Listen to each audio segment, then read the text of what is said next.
What's going on, everybody? I'm Jory Goodman, the Time Teller. So I am already aware this episode may rub some people the wrong way, because when we think of Seiko as a company, we think of a fairly attainable watch brand, right? Well, Seiko is not immune to the market shifts or trends, and as a company, they don't really have much control on the secondhand market or secondhand prices. And let's face it, prices are going up. It is 2:30 p.m.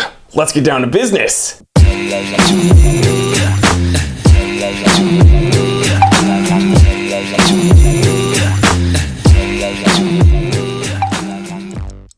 Alright, so today I'm going to share with you 5 Seikos that are steadily jumping in price, some more than others, but I'm very excited to film this episode because undoubtedly a few of you out there have some of the watches on this list. Alright, first up, the Seiko Starbro 6.5 Cocktail Time, the Cocktail Time. Now, you used to be able to find these for well under 400 bucks. Now they're floating around 500 new. I've even seen them sell for 600 new, but if you want a used one, if you really want one and you're okay with buying them used, you can find them floating around the 400s. And I don't blame you guys. You should definitely want to have one of these in your collection, new or used, because this is truly a modern classic. And I know a lot of watch collectors say that about a ton of different watches, but I truly believe when you look at this watch in the future, you will be amazed that Seiko released this for under $1,000. So even if you get one for around $400, $500, I think you're still doing pretty well. I mean, it's got one of the most beautiful dials ever. It's got the coveted 6R automatic movement. That's going to be a trend here today. It's beautiful, it's elegant, it's a great everyday dressy watch, and it's easily one of my favorite watches of all time. So the Seiko Cocktail Time, the Starbro 6.5 Cocktail Time,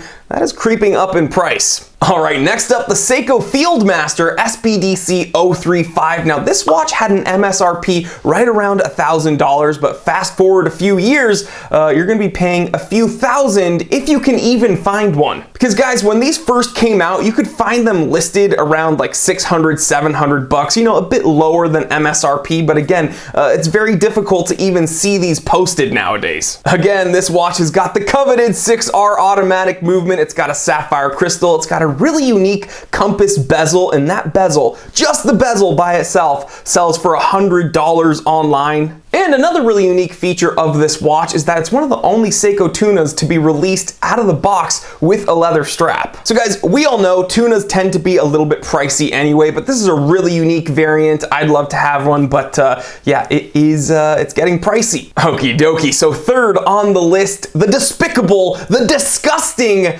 SPB 089 Blue Alpinist.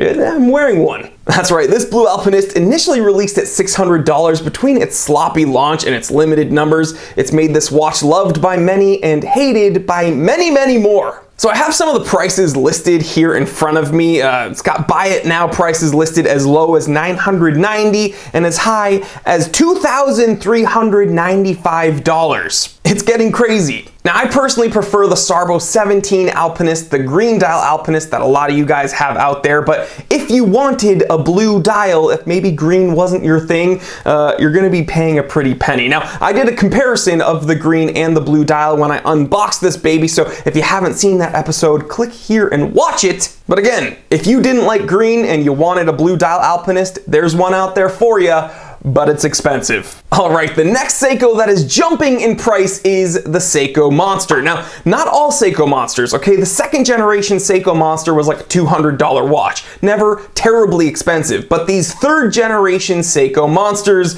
with the 6R automatic movement are selling in the 500s, the 600s new. Again, it seems like everyone is just going crazy for the 6R movement in these Seikos, and the prices are definitely reflecting that. So if you want a Seiko Monster, you can still spend around $200 for one of the second gens, but if you want the third gen Monster, be prepared to pay a pretty penny. Be prepared to pay a pretty penny. Say that 5 times fast. Alright, so the last Seiko that's jumped up enormously in price is the SRP 641 Baby Tuna, a watch I also own. Now, a few years ago, not that long ago, when I got my watch, it was $220 brand new. Then, after I got it, I saw the price rise up in the 300s, and I was like, well, what's going on? And And now if you want one new, I got some of the prices here. You're paying anywhere from $500 to $1,031. And listen guys, it's a sick watch. I love my baby Tuna, but I can't believe it's jumped that high up from $220. And that wasn't that long ago. But hey, if you want to buy a Seiko for $1,031, you could get this,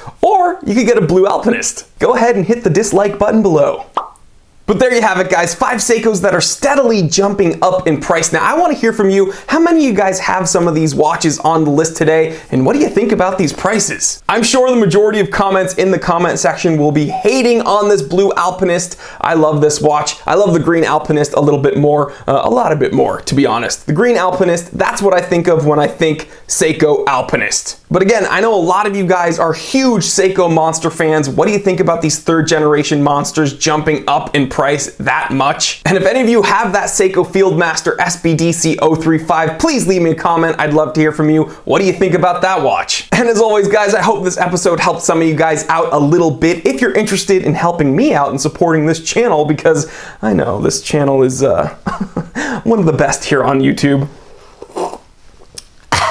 you can go ahead and click the link in the description below and shop at the Time Teller shop. That's right, pretty much the one-stop shop for the watch collector like you. We got watches, watch straps, watch winders, watch toolkits even. What are you doing? Click that link, shop around, and you help me out a ton. And if you're new here, if this is your first time joining us here at the Time Teller channel, I want to say thank you so much for stopping by, but let's make this a little bit more official. Go ahead, smash that like button, and please, while you're at it, go ahead and hit that bell icon, okay? YouTube does a terrible job notifying my subscribers when I upload, and I upload all the dang time. You do not want to miss out. Please like, comment, subscribe, share this with other watch enthusiasts, other people that you think would enjoy this. I'm Jory Goodman, the Time Teller, and always remember, I didn't invent time, I just tell it. All right, well, if you enjoyed this episode, please consider subscribing to the channel because there's a whole lot more where that came from. Also, I have no idea how YouTube works yet. Hopefully in the future, I'll get the hang of it, but I think there should be some recommended videos for you to watch. There might be one over on this side of the screen. There might be one over on this side of the screen. Who knows where they're gonna be? YouTube's always changing. Life is always changing. You know, there's a lot to learn about life.